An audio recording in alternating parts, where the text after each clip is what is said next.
Hi guys, welcome back to another video diary, not in Switzerland but in Geneva Airport. So actually for today's video, I'll be going to Tirana, Albania.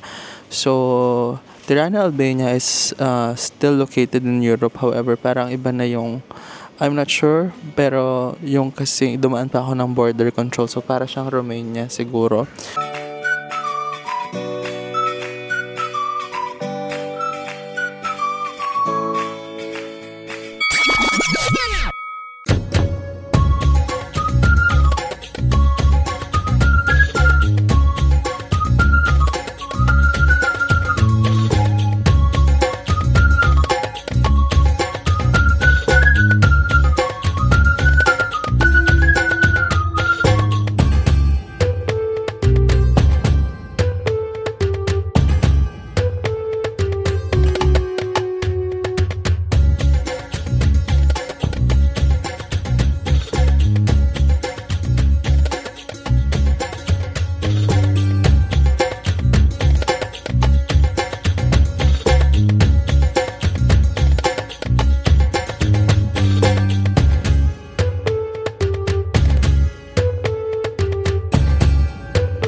Hi guys, I just arrived here in Tirana, Albania. Actually, I already had lunch, so I met this Japanese guy from the airport, and we rode the same bus, and we had some kind of talk, and then he proposed to have lunch with me. So anyway, normally kasi kapag kumakain ako sa labas, medyo napaparami yung kinakain ko or na-order ko pala. So kaysa naman sa masayang. And I also wanted to taste the Albanian food. So niyaya ko na siya. Niyaya niya ako, hindi tinanggap ko naman pala. So yeah, so we separated now.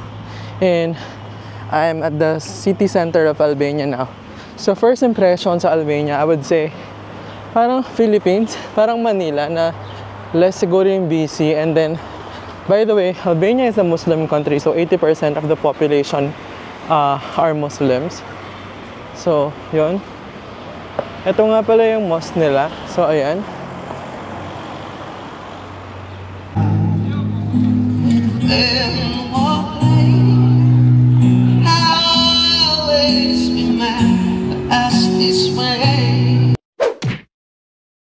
Hi guys, so it's officially our third day here in Albania.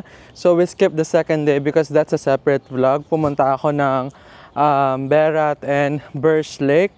So, yun lang. Anyway, nandito tayo ngayon sa city. It's currently around 6 p.m. Just right after my work, I decided to walk nearby the community. Kasi pwede ko naman libutin yung city during my after or before office hours. So anyway, nandito tayo ngayon sa kanila parang park dito.